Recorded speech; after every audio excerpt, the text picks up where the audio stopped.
My name is Bess Altwerger. I'm from the state of Maryland. I was one of the co-founders and organizers of Save Our Schools. Was very involved in the 2011 conference, rally, and march in Washington, D.C. I'm a supporter of the United Opt-out, and I'm also running for the school board in my county of Maryland as an anti-reform candidate.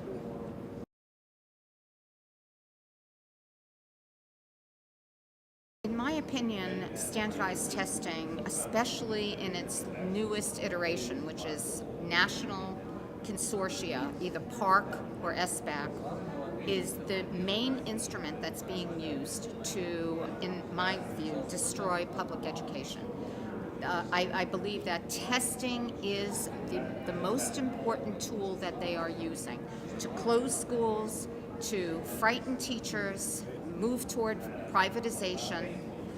And I think that the opt-out movement is very critical because it's asking parents, not just teachers who can lose their jobs, but parents to be the major force behind resisting the standardized testing that is really destroying education for all kids. Not just closing schools, but it's destroying the creativity and the initiative of teachers to make sure that they have a curriculum that meets the needs of individual children that they serve.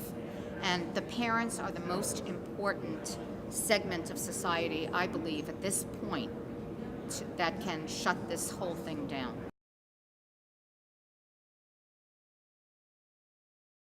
I think it's really important that we learn the lesson that this is about corporations and corporate money and profit running government that is then running public schools. It doesn't matter whether you have a sitting Republican president or a sitting Democratic president.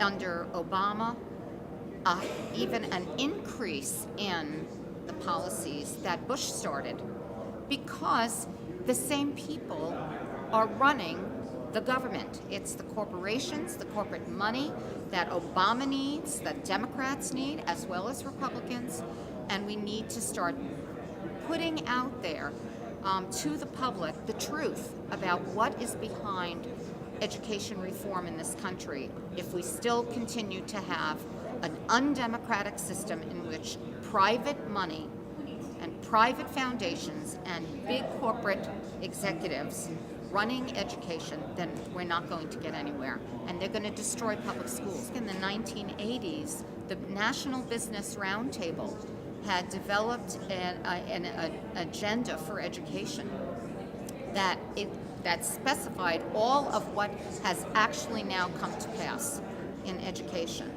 And they called schools workforce development systems. I don't remember the last time the citizens of this country were asked what they want to be the goals of public education. I don't think that they would say to make corporations profitable.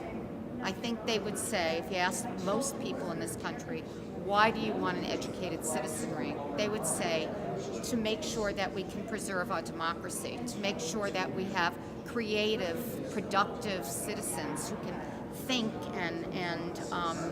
and be critical and solve the enormous problems that are now facing our world. I think that anyone who really cares about democracy, anyone who cares about the future, preserving the future for our children, making sure that our children are happy, joyful, should get involved in the opt-out movement and in Save Our Schools and every organization that is trying to fight this corporate-driven national policy.